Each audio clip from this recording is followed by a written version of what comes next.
In the next 5 minutes, Tim will explain how to vote, how to solve a global pandemic, how to bring revival to the church, and personal joy and satisfaction. You ready? Yeah, I'll do it. Let's go. Just because you said it don't mean you're saying something. Just because you felt it don't mean your heart ain't lying. Just because you heard it don't make it more than chatter. Everybody's talking, we talk what matters. Tim Bowes is the author of books such as Light Steps and More Light Steps. He runs a weekly podcast, writes an article for our newspaper by the same name. He's the founding pastor of East Rock Community Church. He's my friend and he's my boss, the executive director at My Life Matters. That's a Christian nonprofit that works with local churches and like-minded partners to raise up lifelong followers of Jesus. In the next 5 minutes, Tim will explain how to vote, how to solve a global pandemic, how to bring revival to the church, and personal joy and satisfaction. You ready? Yeah, I'll do it. Let's go. Yeah. No. All to Jesus I've surrendered. Okay, There we go. There we go. Yeah. Done. It's a wrap. There's not a mic to drop. Well, there are mics, but we're not going to drop them. Okay. Now let me start a little more personally. I know you love to read widely. Mainstream philosophers, also obscure, nerdy texts. So what are some things you're reading and studying that you find really interesting these days? So I've been reading, I take this magazine. Matter of fact, your family gave me my last subscription to it. Yeah. I take this magazine called Lapham's Quarterly. And the last issue was on pestilence. And so they make these references to all these books. And I've been picking up a ton of books. Just finished reading one by Jacques d'Armont.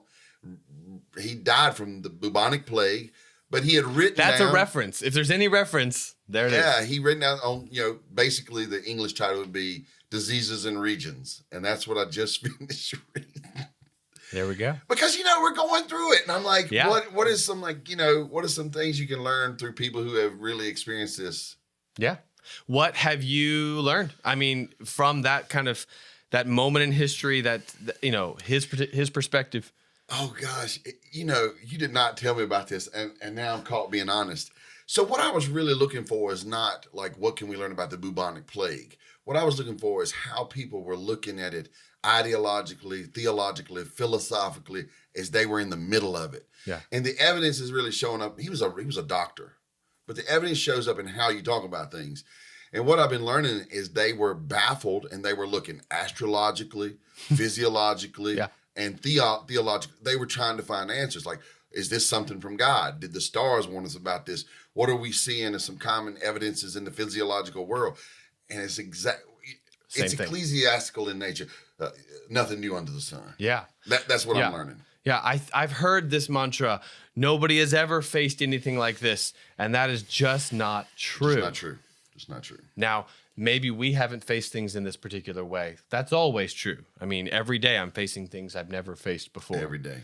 So, interesting. It's an obscure context to bring something in, but that's just part of who you are. Okay, well, let's sort of continue this idea of looking for these broad trends. I know we're in an era of political divisiveness. We're in an era of sort of fast lane, out of context sound bites, but I know you love context. Love context. And so what are some of the large scale trends maybe that you see in our culture, that you see sort of moving throughout our day-to-day life? What are the large scale trends that you see, and maybe what's a healthy biblical response?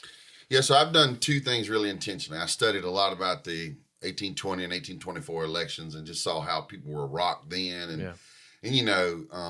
And I really adopted this too shall pass mentality with that. But I've also remembered that, it's the kingdom. The kingdom isn't shaken, capital K, even if the kingdom we're a part of is shaken. And so what I've been trying to rest in is how there's all these truths and facts and information that is really accurate about now, but it won't be accurate forever. In other words, the greater truth that there will ultimately be peace. The lion will lay down with the lamb. And I've been looking at the bigger, longer truths to give me peace and understanding about the shorter truths. Haven't been denying them because that's fruitless. Right. But ultimacy versus immediacy. You knew it was coming out of my mouth at some Here's point. the funny thing. Years ago, that statement that you used to make, this is a Timism. But it's changed. It's I think the way you say it now is ultimacy rules immediacy. But before his name was so common, your version of that was ultimacy trumps immediacy. Yeah. But there's some baggage connected to that you just word. don't want. It's not hating on that guy. You not want to go there to talk about what you really want to talk about. Yeah, something you said. You talked about one kingdom versus another kingdom, and that's kind of bringing in a particular vocabulary that might not be familiar to everybody. We're a democratic republic. What do we know about kingdoms? So when you talk about a little k kingdom, what do you mean? Yeah, to me, I see it in multiple facets. We're a nation, and in that way, we're a sovereign state, so it's kingdom. Yeah. Use the word sovereign. Whatever. Same idea. It's a kingdom. Yeah. Maybe not in a monarchy, but it's a sovereign state. So, our country, our state. And so things that protect that or things that pertain to that are things that may or may not be ultimate good things. Yeah, there's no United States of heaven. Ooh, that hurts. Yeah. Maybe. There's only the kingdom of God. And so what's going to last longer? I love my country. Sure. Yeah. I believe in being a responsible citizen, but it has a timestamp on it. Now, I don't know that timestamp, but it has one. Yeah. But heaven doesn't. Yeah. Kingdom of heaven does not have a timestamp. So when you talk about the kingdom of heaven, what are some things that what are the ingredients? What are the things in your mind that sort of backfill that statement? Things that pertain to the kingdom of heaven. So God rules now, but God rules with He shares His authority with mankind. Yeah. When I think of the kingdom of heaven, the first thing I think of is there will be no more shared authority. That everything will flow directly from the throne, and we will not be even for a day will it be in opposition to the throne. The second thing I think of is time orientation. I've already mentioned that. Right. The third thing I think of is relational orientation. Right now, I have a relationship with God, but I'm very limited by my flesh. Sure. I'm limited by the age. I'm limited by the scope of the physiological world. But I'll know Him as He's known, and He'll know me. He already does, but I'll know He knows me. And so whether it's eternity, authority, or relationship, right now I'm in kingdoms that overlap. But one day this other kingdom will be gone, and there won't be any more overlap. So I'm a torn person often. Yeah. And I'm battling to give the right supremacy to the one that deserves it. So I'm battling to get the big K over the little k and not to lose sight of the big K because of the little k, and vice versa, and have things in appropriate context. Yeah. Yeah, it's terrible talking to me because everything's always in a big idea. I think we are just overwhelmed by these tiny details, these out of context quotes that then are sort of thrown in my face. I mean, every single day I get a mailbox full of political ads that give me 3 words why I should hate a particular person or love a particular person. And I just know that life is more complex than that. And so I guess I feel like there's a real need to sort of get to a 10,000 foot view and see things a little bit bigger. Like what are things that pertain to the kingdom of heaven? Yeah. I was having this thought yesterday. I got 3 registered voters in my house. I have a 20-year-old and my wife. And I was thinking how people are allowing politics to separate them. And I was like, here are people who will never be my friends, or highly unlikely that I'll ever hang out with Joe Biden. Sure. Just because, he's a different realm than I am relationally. And Trump. I mean, these are either one, right? Yeah. And so, but I've got neighbors who love this political party and neighbors that love that political party. And, it's sort of like that proverb that says, quarreling separates neighbors. I'm just not going to allow somebody who's not literally my neighbor to separate me from my neighbor. Right. And that's a kingdom concept for me. That's right. If you are someone who pursues peace, Yeah. if you know, what does Jesus say? Blessed are the peacemakers, for they will be called sons of God. Yeah. You know, and so if you're a person that lets, a man or woman in Washington D.C. divide you from your neighbor, this is not of the Lord. And it's a battle, though. Yeah. Right. And I was thinking about like this is not something I just say. It's not a platitude. I made up one of my silly sayings last night. I said, don't let this be a platitude, make it a platitude. Make it something I act at, I work at. Yeah. And so, because I was just thinking like, this guy is saying this and this guy is saying that. And I got friends who don't know either one of them, but they're separated over what these guys are saying. Yeah. All right. So what are some things worth separating over? Oh, I always believe good doctrine unites. And so if you're standing solidly in good, solid biblical doctrine and someone parts from that first, you want to be united to the Lord. So they haven't really parted from you. Nope. They're parted from the Lord. They parted from the Lord. So I have to take up a missionary position and still be their friend. Sure. Yeah. And so recognize the difference in that. They're not right. So love and friendship, like, a willingness to befriend someone does not presume a willingness to receive, accept, and approve of everything they do. Absolutely not. Yeah. And this is a major this is just a major lie that I see in our culture, this idea that if you do not approve and accept of everybody's doctrine or, whatever theological basis they're kind of putting forward, then that means you can't extend friendship, you can't extend love. And that's... Yeah, did you ever see those Tom Clancy movies like Clear and Present Danger? Yeah. And there was another one where the deal was in Colombia. And one of the guy who was playing the president, one of his personal friends, was sort of discovered he's wrapped up in some of this dope stuff. Sure. And he's like, how do I handle this with the press? And the guy playing Jack Ryan says, say he's your friend. And it's like, I remember watching the movie and I said, why does somebody have to remind you that was your friend? Because he is your friend. Yeah. Because suddenly you're getting public pressure to disavow. To disavow. And I'm like, and I remember that shocked me, right? Yeah. I'm like, nobody should tell me. Shouldn't have to. And it stuck with me, though. So I've had friends that made mistakes. I've made mistakes, and friends have left me over the public image part of it. But I've had friends, I'm going, no, they're still my friend. That's right. So politically, it's not appropriate to ever make a mistake. It's not appropriate to ever change your mind about something.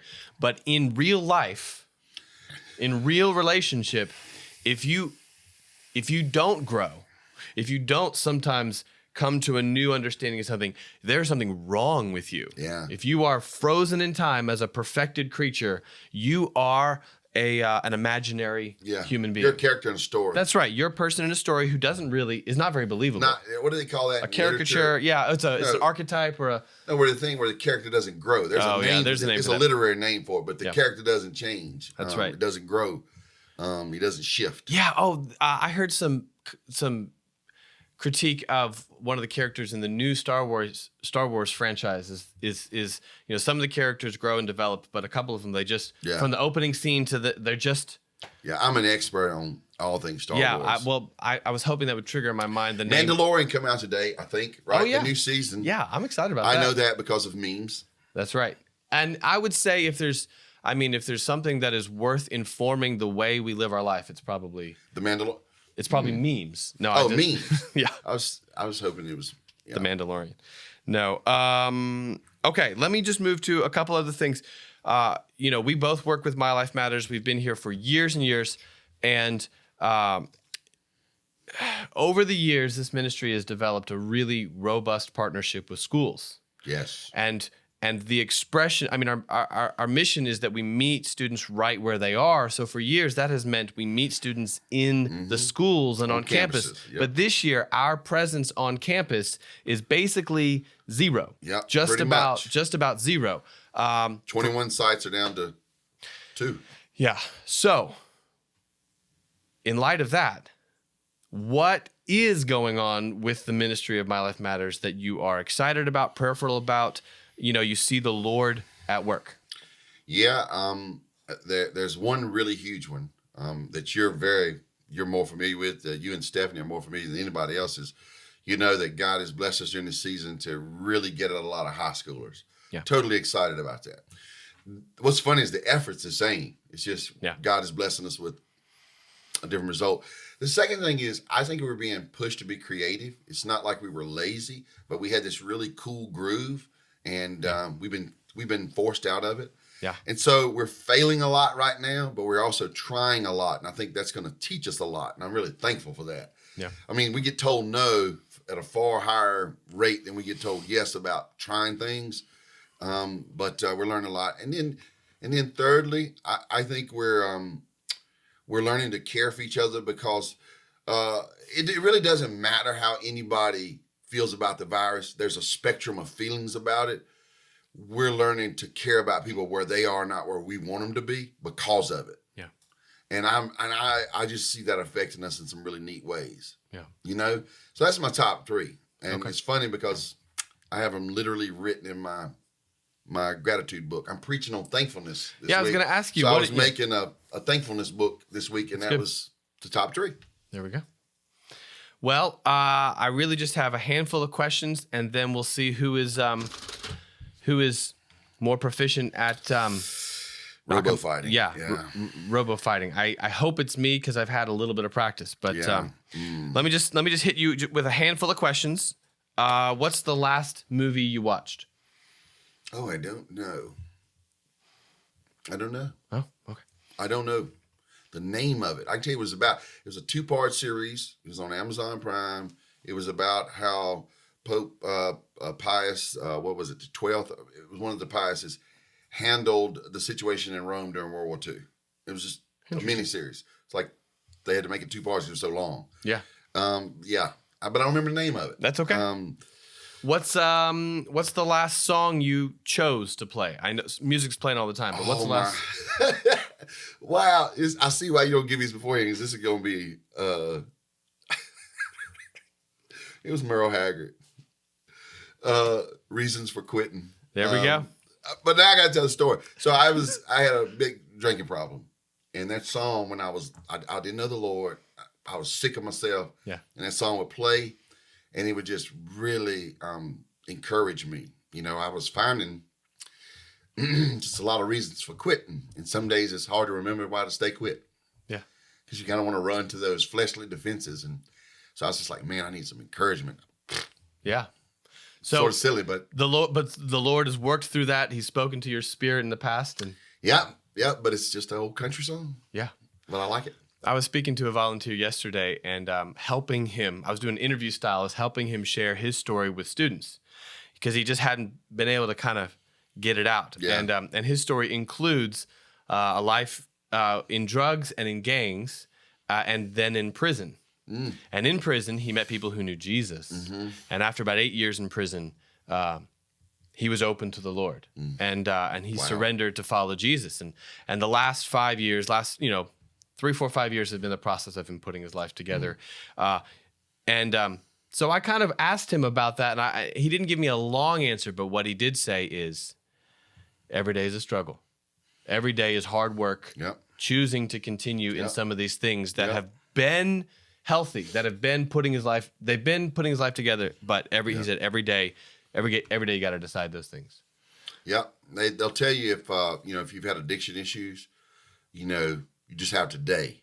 Like, so don't stand on the laurels of the past. That's right. Don't be overwhelmed by the gigantic nature of the future. Just today, and some days just different things give you struggles, and you start daydreaming about unhealthy solutions, and you really gotta work all your tools. The biggest one for me is my spiritual life, my walk with God. But then I got some other things that have just been little wonderful reminders, and a silly country song is one of them. Yeah. I think we should not ever underestimate, if somebody has walked in victory over something that did enslave them, never underestimate the work, that's taken. Yep. Well, just a couple questions. What's the last scripture passage that you spent time studying? That's easy. Yesterday, I really worked through a passage in Lamentations 3, particularly 23 through 33.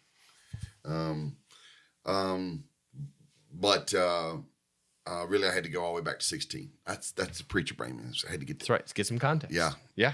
Yeah, but and I was sharing about, literally what I was sharing about is how to put a wrecked life back together. That was what I was working on. It's this crazy phrase in here that says, I feel like, I'm paraphrasing, this is like I'm chewing on gravel and rolling in the dirt. I think emotionally, like people think the Bible is not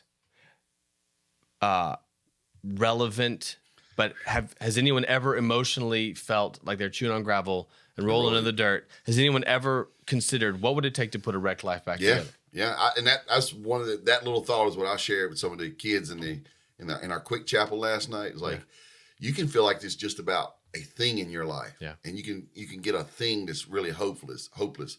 3 of our boys in small group last night are just despairing about school. Yeah, I've spoken to many people that are in great. They're very discouraged about how they're doing in school. And after that short chapel, one of those boys says, "That's how I feel about school." Yeah, he said, "I'm chewing on rocks and rolling around in the dirt and ain't getting nothing done." That's the way he put it. Man. Yeah, the Lord will catch you right where you are, and the question is, will you invite Him to walk forward? Yeah. And on one hand, I kind of think, or you're, middle school, that's the biggest problem you ever had. That's right. What do you really know about? Yeah. But it's huge to him. That's so right. I didn't diminish it. That's right. Last question: when is the last weekend where you didn't work? I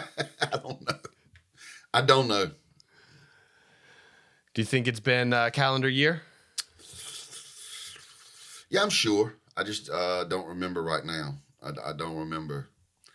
Having multiple jobs, kind of, sometimes you take off from this, but you still, That's right. right. You know how it Double is down too. over there. Yeah. Yeah. Tim Bowes is the hardest working man I know. And now I'm going to beat him at something. Okay. All right, you ready? No. I will play best out of 3. These kind of wiggle around. And if you jerk them too much, the man pops off. All right? Wait a minute. Okay. You got it? All right, so they move. We had these when I was a kid. That's right. Okay, are you at a good angle? Can you kind of see? I'm good. Don't worry. Right, I'll win or lose like. All right, 3, 2, 1, go. Oh, man, you got me. That's 1-0. Yeah. All right, you win here. Yeah. You the victor. Ready, set, go. Yeah. Oh, my goodness. You let me win. No, I did not. You let me win. I promise you. See, this is a 70s thing. You didn't exist in the 70s. I don't even let my 4-year-old son win. So I think you let me win. There we go. I told you my cousin had one of these, and I wanted one so bad, but he would bring it over to grandma's. Yeah, there we go. And he beat me all the time. Well, Tim, I hope we actually do this kind of on the regular. I feel like we're always running. It was scary. It is a little bit scary. You didn't tell me all this stuff. No, I got didn't. emotional. Oh, I my know. Lord. The Lord is good. The Lord is good. And I appreciate you sitting down for a few minutes.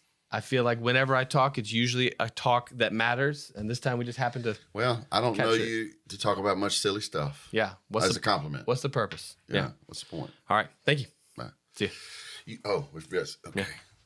Wonder Twins activate. Everybody's talking, we talk what matters. Burgers. So, Tim, what's on your mind? Burgers. Burgers.